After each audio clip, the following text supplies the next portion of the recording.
জীবনের আদালত পর্ব ৭২। এই পর্বে আপনারা দেখতে পাবেন গল্পের নায়িকা জুলির তার গাড়িটি নষ্ট হয়ে যাবে, আর গল্পের নায়ক দীপ্ত এমবিএ পড়ার সামর্থ্য না থাকায় একটি গ্যারেজে কাজ করবে। জুলির তার গাড়িটি দীপ্তর গ্যারেজে নিয়ে আসলে দীপ্ত গাড়িটি সেরে দেবে। দীপ্তকে জুলির ১০০ টাকা তার পারিশ্রমিক হিসেবে দিয়ে আসবে, কিন্তু দীপ্ত ৫০ টাকা ফেরত দিতে এসে জুলিটকে চলে যেতে দেখবে। দীপ্ত জুলিটকে ডাকলেও সে শুনতে পাবে না। কয়েকদিন পরে দীপ্ত জুলিটকে তার গ্যারেজের সামনে দিয়ে যেতে দেখলে তাকে ডেকে ৫০ টাকা ফেরত দিতে চাইবে, কিন্তু জুলিট সে টাকা না নিয়ে দীপ্তকে অনেক প্রশংসা করে বলবে, এই যুগে এই রকমের মানুষও আছে। তারপর জুলিট দীপ্তকে ফ্রেন্ড বানিয়ে বলবে, কাল বিকেলে আমার সাথে দেখা করবে। প্রথমে দীপ্ত অবাক হলেও রাজি হবে। পরের দিন তারা দেখা করে তাদের পরিচয় পর্ব সেরে নেবে। তারপরে তারা প্রতিদিন দেখা করে তাদের মধ্যে ভালোবাসা হয়ে যাবে।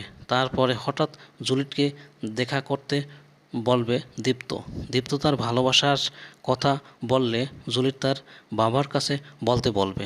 পরের দিন দীপ্ত জুলিটের বাসায় গেলে তার বাবা অনেক অপমান করে তাড়িয়ে দেবে। জুলিটও তার বাবার কথা ঠিক আছে বলে তাড়িয়ে দেবে। দীপ্ত অনেক কান্নাকাটি করে একটি রাস্তায় বসে থাকবে। তার সামনে হঠাৎ এক ভদ্রলোক গাড়ি নষ্ট হয়ে যাবে। দীপ্ত গাড়িটি সেরে দিলে ভদ্রলোকটি টাকা দিবে। সে টাকা না নিলে ভদ্রলোকটি দীপ্তকে অনেক প্রশংসা করবে।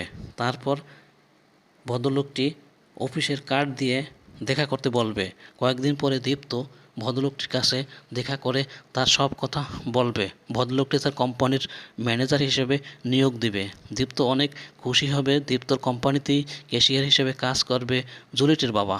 জুলিটের বাবা দীপ্তকে দেখে চমকে যাবে ও অনেক ভয় পাবে। দীপ্তর কোম্পানির হিসেব ম্যানেজার হিসেবে কাজ চাইলে জুলিটের বাবা দিতে না পারায় তাকে চাকরি ছাড়তে বলবে।